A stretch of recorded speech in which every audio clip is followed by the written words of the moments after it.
berdua ingin mempresentasikan presentasi kami yang berjudul Manajemen Konflik dalam Perubahan Organisasi, yang beranggotakan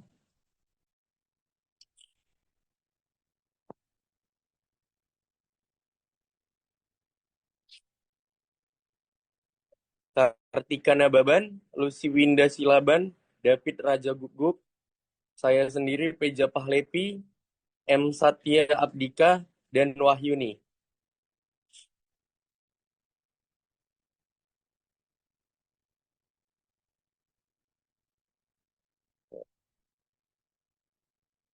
Pengertian manajemen konflik. Manajemen konflik adalah proses yang digunakan untuk mengatasi dan mengatur konflik yang terjadi dalam bisnis atau organisasi. Konflik adalah hal yang rawan terjadi di dunia bisnis karena persaingan yang ketat. Manajemen konflik dalam sebuah organisasi dimaksudkan seseorang pelaku yang dimana antara seseorang pihak luar maupun pihak satu sama lainnya dalam suatu konflik.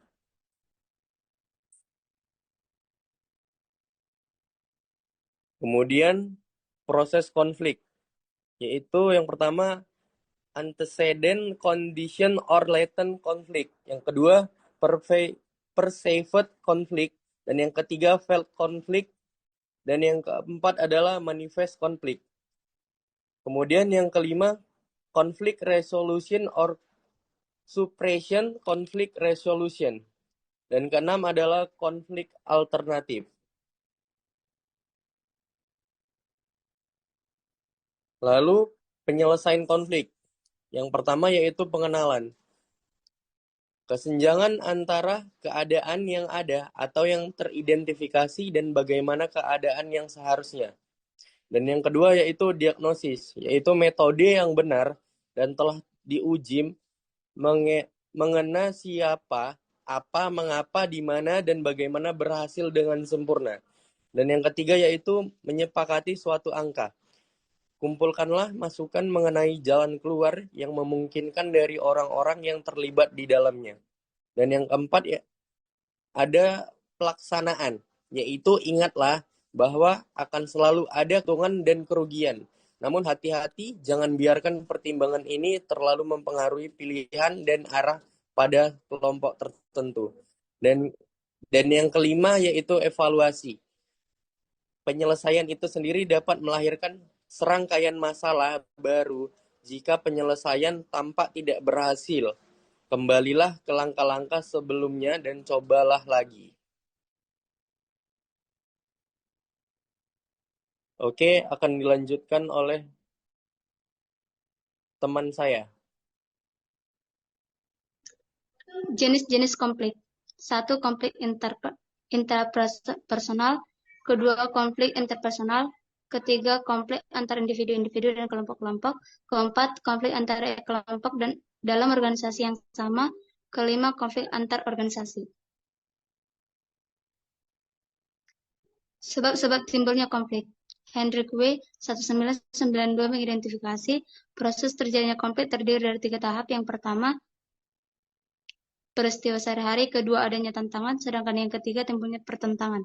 Perebutan pimpinan yang profesional dalam satu organisasi ingin mendapatkan kekuasaan yang puas dan yang handal dan berkualitas, dan ini salah satunya yang dapat dilakukan dengan cara mengambil atau menarik SDM yang berasal dari organisasi atau langkah-langkah lain. Dan ini sebagaimana ditegaskan oleh penulis, yaitu pada saat permulaan muncul suatu krisis ditandai dengan adanya pertentangan untuk memperebutkan sumber daya organisasi yang terbatas maupun disebabkan lingkungan kerja yang tidak kondusif. Keinginan pihak top manajemen yang terlalu ambisius dan juga mengandung maksud tertentu dan telah terbaca oleh pihak lainnya sehingga menimbulkan reaksi konflik antara manajemen dan individu lainnya dari segi teori yang sering disebut agensi teori. Konflik juga memungkinkan terjadinya kondisi dan situasi eksternal kepengurusan yang dianggap tidak sisi representatif dalam rangka memberikan kenyamanan pada keorganisasian. Peran manajemen konflik dalam organisasi. Pimpinan menghabiskan 20% dari waktu kerja dalam mengurusi sebuah organisasi. Mereka berhadapan dengan konflik.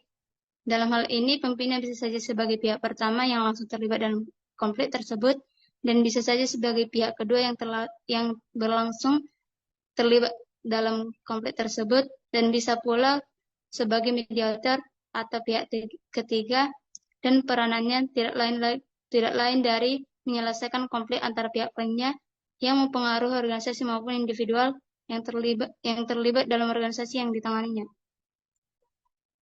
Selanjutnya akan dibacakan oleh Bung David.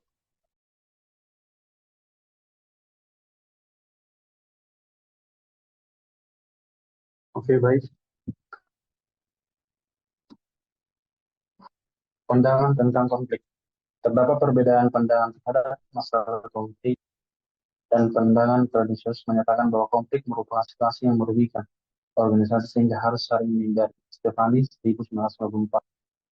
Ada beberapa angka yang mendasari munculnya konflik antar pribadi dalam organisasi, misalnya adanya yang pertama, pemecahan masalah secara sederhana, penyesuaian atau kompromi.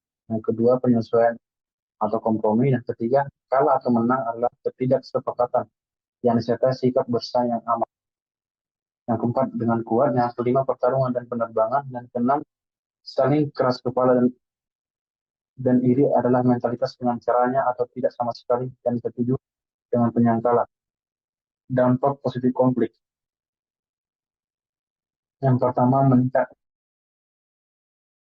kedisiplinan dan menggunakan waktu kerja. Yang kedua, meningkatnya hubungan angka yang produktif.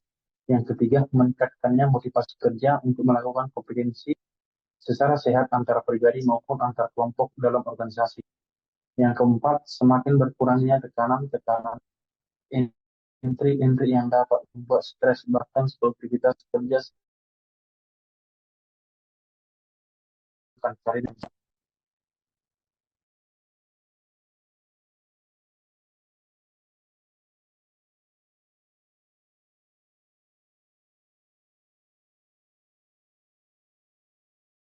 Dampak negatif konflik. 1. Meningkatkan jumlah absensi karyawan dan seringnya karyawan mangkir pada waktu jam-jam kerja berlangsung. 2. Banyaknya karyawan yang mengeluh karena sikap atau perilaku teman kerjanya yang dirasakan kurang adil dalam mengambil tugas dan tanggung jawab. 3. Banyaknya karyawan yang sakit-sakitan, sulit untuk konsentrasi dalam pekerjaannya. 4. Seringnya karyawan melakukan mekanisme pertahanan diri bila memperoleh teguran dari atasan. 5. Meningkatnya kecenderungan karyawan yang keluar masuk dan ini disebut laboratorium over. Kesimpulan. Secara keseluruhan, manajemen konflik adalah proses yang digunakan untuk mengatasi dan mengelola konflik yang terjadi dalam organisasi atau bisnis. Fungsi antara lain mencegah timbulnya konflik, mengelola konflik yang sudah terjadi, menyelesaikan konflik, meningkatkan kualitas hubungan, mengembangkan keterampilan komunikasi, meningkatkan produktivitas, menjaga stabilitas organisasi, mengembangkan kemampuan negosiasi, meningkatkan kemampuan dalam mengelola emosi, membuat organisasi lebih adaptif, mengembangkan kemampuan dalam mengelola perbedaan, mengembangkan keterampilan dalam mengambil keputusan, dan meningkatkan kualitas pengambilan keputusan.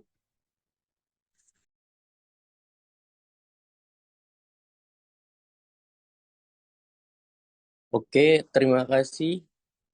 Sekian dari presentasi kami. Mohon maaf atas kesalahan pembacaan dan penjelasan. Dengan ini kami tutup presentasinya. Terima kasih.